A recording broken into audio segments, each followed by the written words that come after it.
বলুন তো এটা কি? যারা অরিজিনাল বাঙালি তারাই কিন্তু জানে এটা হচ্ছে ওলের ডাঁটা। তো ওলের ডাঁটা আজকে রান্না করব। তো ফার্স্টে এইখানে এই যে ছোট ছোট করে টুকরা করে কেটে নিয়েছি।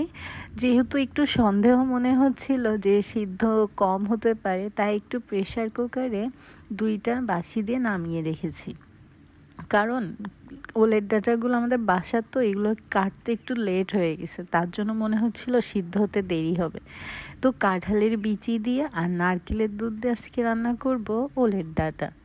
এইটা কিন্তু অনেকের অনেক ফেভারিট একটা খাবার। তো সব রকমের মশলা দিয়ে খুব ভালোভাবে ভুনা ভুনা করে নিয়ে তার ভিতরে নারকেলের দুধ দিয়ে আর হচ্ছে কাঁঠালের বিচি দিয়ে ভালোভাবে কষিয়ে নিতে হবে, কারণ কাঁঠালের বিচি সিদ্ধ হতে একটু দেরি হয়। তো সব হলুদ লবণ তারপর হচ্ছে ঝালের গুঁড়ো সব কিছু দিয়ে খুব ভালোভাবে মশলাটাকে ভুনা ভুনা করে নিয়ে তার ভিতরে সেই হাফ সিদ্ধ ওলের ডাঁটা দিয়ে তারপরে লবণ, একটু সামান্য পরিমাণ চিনি, যেহেতু নারকেলের দুধ তো মিষ্টি মিষ্টি লাগবে, সব কিছু দিয়ে টেস্ট ঠিক আছে কিনা দেখে ভালোভাবে কষানো হয়ে গেলে হালকা একটু ঝোলের পানি দিয়ে নামিয়ে ফেলতে হবে, যখন একদম তেল উঠে উঠে যাবে।